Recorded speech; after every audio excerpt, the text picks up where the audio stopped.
हमारी सरकार मधुबनी और झंझारपुर से ऐसे बिहार के दर्जनों रेलवे स्टेशनों को भी आधुनिक बना रही है।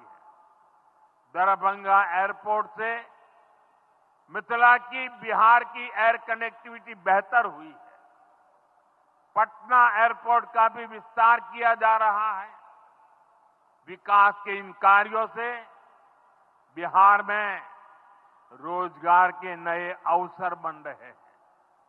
साथियों, हमारे किसान ग्रामीण अर्थव्यवस्था की रीढ़ है।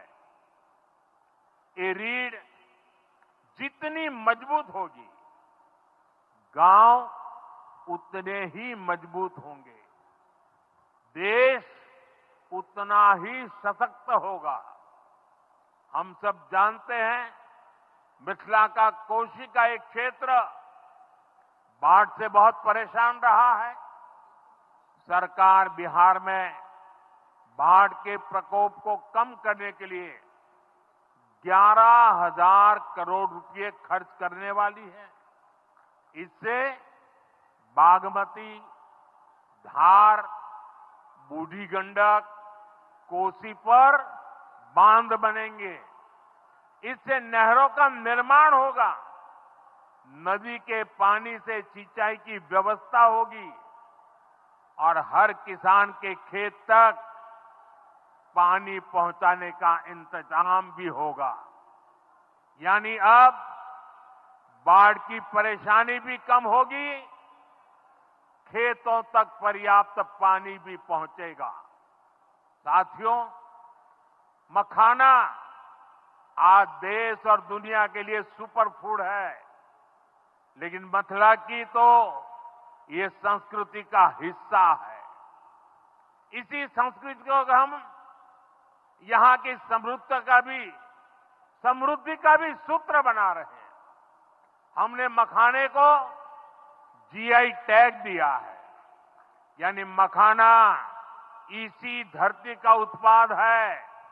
इस पर अब आधिकारिक मोहर लग गई है।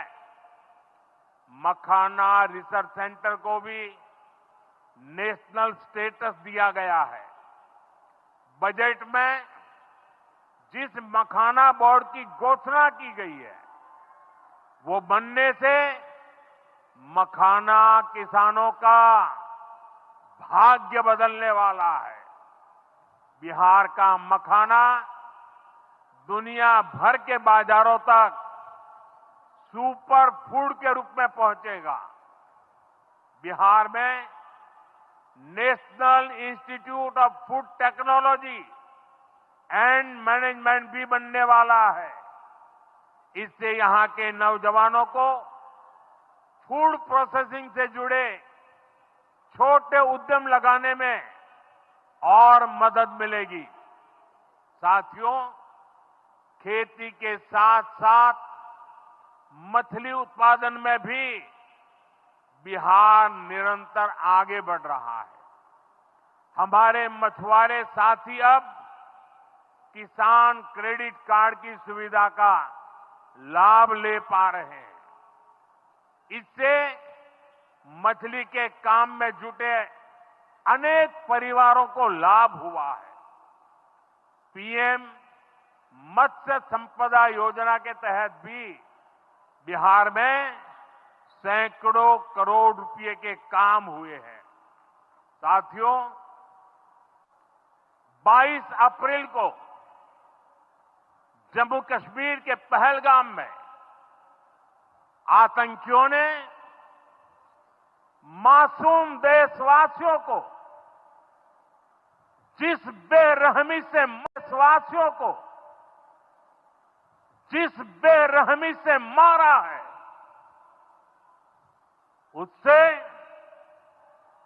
पूरा देश व्यथित है।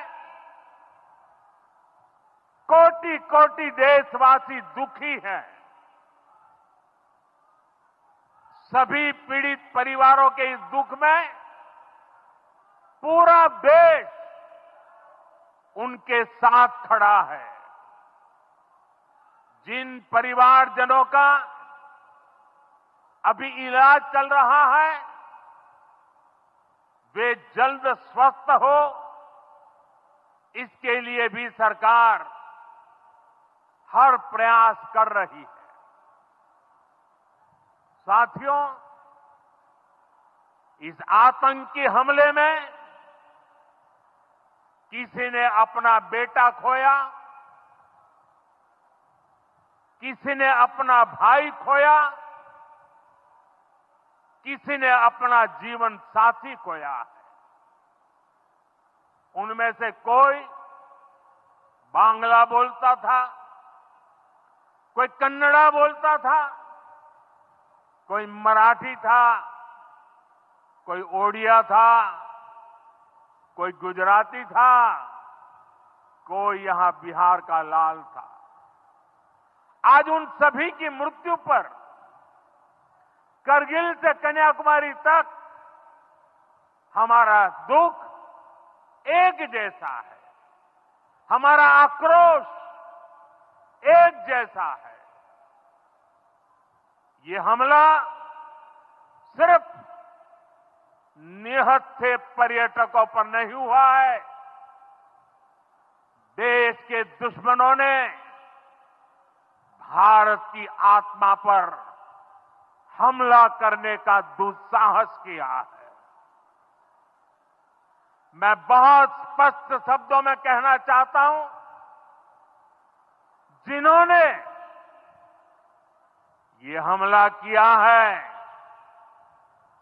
उन आतंकियों को और इस हमले की साजिश रचने वालों को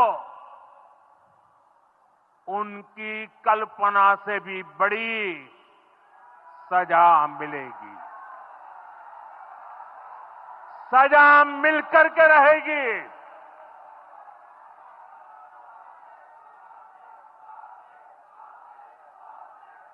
अब आतंकियों की बची खुची जमीन को भी मिट्टी में मिलाने का समय आ गया है।